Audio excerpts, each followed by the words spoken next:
Fa in kanatil wasawisu fil uzlati, maka apabila kamu waswas di dalam uzlahmu, sudah uzlah masih waswas juga, tujazibuka ila ma la yurdiyallah ta'ala, ada waswas yang terus menerus menyuruhmu untuk melaksanakan sesuatu yang tiada diridhoi oleh Allah Subhanahu wa taala.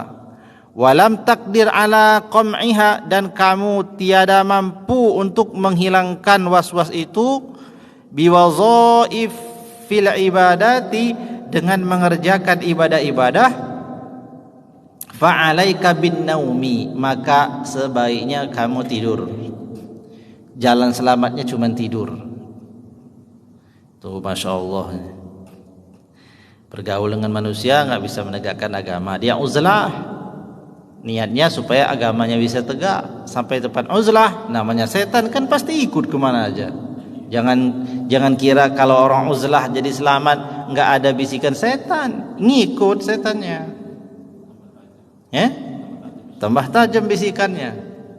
Kenapa? Karena sepi, nggak ada pendukung. Nah, ketika orang uzlah masih tetap was-was dan dia tidak bisa menghilangkan was-wasnya dengan cara menyibukkan diri dengan cara ibadah, maka kata Imam Al-Ghazali, cara selamatnya satu, fa'alaika bin naumi, maka hendaklah kamu tidur. Aman sudah tidur.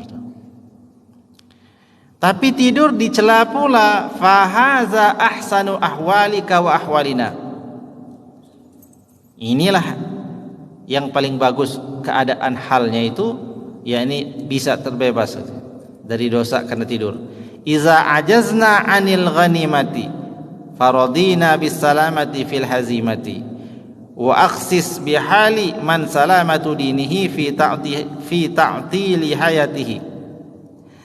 Tetapi ingatlah, kata Imam Al-Ghazali, betapa mengecewakan dan disayangkannya orang yang memutuskan hidupnya. Apa yang dimaksud memutuskan hidupnya itu? Idzin naumu akhul mauti, sungguh tidur itu saudaranya mati. Apa tidur saudaranya mati? Wa huwa ta'tilu lil hayati, dia memutuskan daripada hidup, wal tihaku bil jamadati, dan ia menempati kedudukan seperti benda mati. Artinya enggak manfaat. Fa'lam zalika tuwaffaq insyaallah ta'ala, wallahu a'lamu bis-shawab. Nah, selesai sudah. Masuk pada bab adabu al-isti'dadi li sairis sholawati. Nah, ini pertemuan selanjutnya. Nah, jadi begitu. Kalau sudah enggak ada jalan lagi kecuali uzlah sampai uzlah masih ada bisikan was-was gara-gara bisikan setan itu, maka suruh tidur.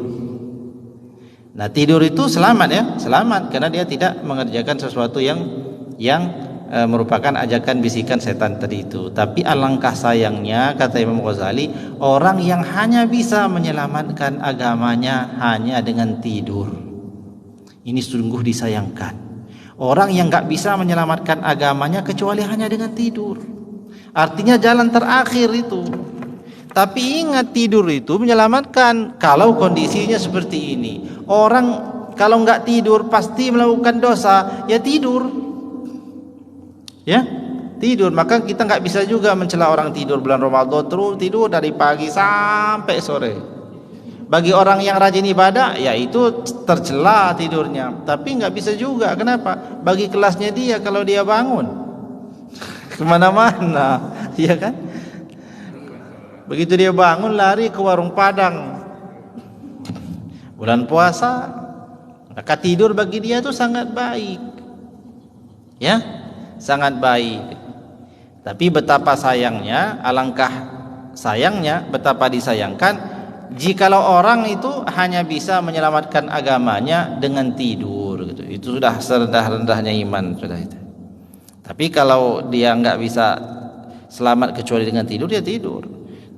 Tapi disayangkan. Kenapa? Karena sesungguhnya tidur itu saudaranya mati. Idzin naumu akhul mauti. Ya.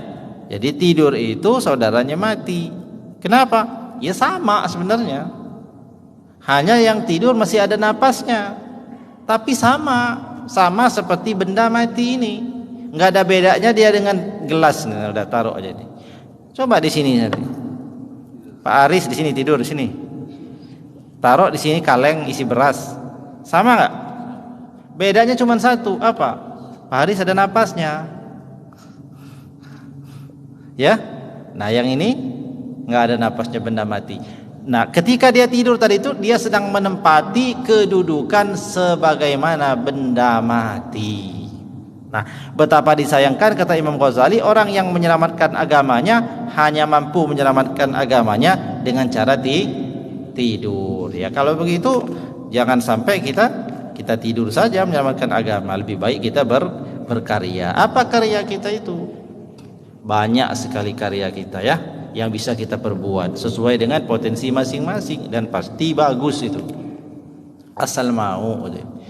Jadi selain daripada kita mengerjakan sholat 5 waktu, maka kita ini mencobalah untuk naik tingkat sedikit dengan melaksanakan yang sunnah. Ya, yang sunnah. Karena itu adalah laba, namanya ribhun. Laba usaha. Setelah kita mengerjakan yang sunnah-sunnah itu, maka kita terus-menerus berjalan di atas kebaikan.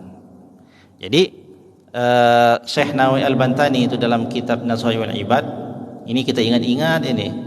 Mudah kalimatnya, tapi jadi pokok kunci semuanya.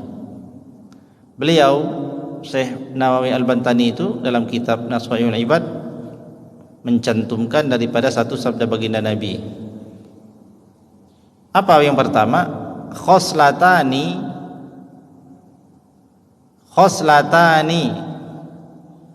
bermula dua hal. Khoslatani itu merupakan isim nakirah, tapi sudah jadi ma'rifat dia disebabkan sudah disandarkan pada kalimat selanjutnya, la syai'a minhuma. Tidak ada sesuatu selain keduanya afdalu minhuma. La syai'a afdalu minhuma. Karena sudah ada la syai'a afdalu minhuma ini, maka yang tadinya nakirah sifatnya belum dikenal jadi ma'rifat. Maksudnya khoslatani jadi disebut bermula dua perkara. La syai'a, tiada sesuatu, afdalu minhuma, yang lebih utama dari kedua hal ini, kedua hal khoslatan tadi itu. Apa itu? Al-imanu, satu iman, wan naf'u lil muslimin, dan manfaat kepada orang muslim. Sudah itu saja. Yang paling baik di antara perkara-perkara hidup itu cuma dua itu, tidak ada yang lebih dari dua itu. Satu al-imanu, iya jelas iman, kalau gak ada iman yang lain gak ada guna. Tapi setelah iman apa? Wan naf'u lil muslimin, siapa orang yang paling banyak manfaatnya untuk orang lain.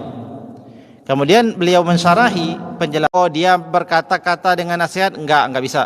Yang kedua dengan mal tadi ya. Apa tadi? Mal, harta. Oh enggak bisa juga. Bil jah, kedudukan. Oh bukan pejabat. Bil badan. Oh badannya besar, kuat. Nah dengan badan itu tadi ya, ia sumbangkan tenaga.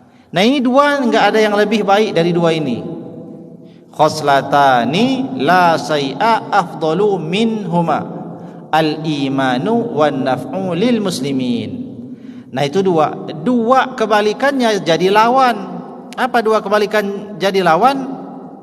Dikatakan juga dengan kalimat yang mirip, khoslatani bermula dua perkara, la syai'a tiada sesuatu apapun, akhbasu ay anjasu minhuma, yang lebih jelek, lebih najis dari dua hal. Apa itu? Lawan dari yang tadi. Asyirku, lawannya iman, syirik kepada Allah, menyekutukan Allah. Yang kedua, wadurru lil muslimin, menyebabkan adanya mudarat atau kerusakan ada pada orang lain. Jadi merugikan orang lain. Merugikan orang lain dengan apa tadi? Sama dengan satu dengan bil maqal, bulian, fitnahan, ya, dan lain sebagainya. Yang kedua dengan hartanya. Harta digunakan untuk apa? Untuk bayar orang supaya ngeprokin gitu kan. Macam-macam ya. Nah, ini nggak suka gimana caranya biar pindah aja lah dari kantor saya ini gitu kan. Bayar orang dia, datang ya atasannya bayar, tolong yang ini pindahin kemana gitu, yang tempat yang jauh. Nah, itu dengan hartanya. Karena biljah dengan kedudukan pangkat. Oh, mentang-mentang lagi berkuasa, asal ada orang gak sependapat dengannya langsung dipindah gitu kan kemana-mana. Artinya zalim dengan jah, dengan kedudukannya. Yang keempat dengan badannya. Nah, badannya kuat, ya kan? Tiap ada orang yang dia tidak suka dipukuli gitu kan. Nah, itu perkara yang paling merusak dan paling buruk. Nah, hadirin yang dirahmati Allah Subhanahu wa taala, sampai di sini dulu kajian kita pada malam hari ini. Mudah-mudahan manfaat. Semoga Allah Subhanahu wa taala memberikan taufik dan hidayah serta inayah kepada kita semuanya. Kita diberikan Allah umur yang panjang yang manfaat. Kita diberikan Allah Subhanahu wa taala kekuatan, diberikan kesehatan zahir dan batin.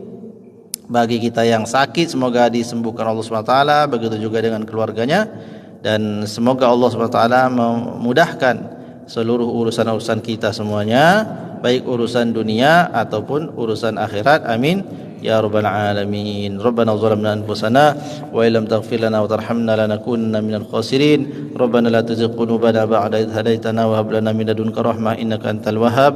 Rabbana ighfir lana dhunubana wa liwalidina warhamhum kama rabbawna shighara wa li jami'il muslimina wal muslimat wal mu'minina wal mu'minat bi rahmatika ya arhamar rahimin. Rabbana hab lana min azwajina wa dhurriyyatina qurrata a'yun waj'alna lil muttaqina imama. Rabbana atina fid dunya hasanah wa fil akhirati hasanah wa qina azabannar. Wa sallallahu ala sayyidina Muhammadin wa ala alihi wa sahbihi wasallam. Walhamdulillahi rabbil alamin. Wallahu a'lam bishawab. Allahul muwaffiq ila aqwamit thoriq. Wassalamualaikum warahmatullahi wabarakatuh. Baik, cukup materi. Ya. Jam 9. Silakan kalau ada yang ingin menambahkan atau bertanya. Kita waktu 5 menit.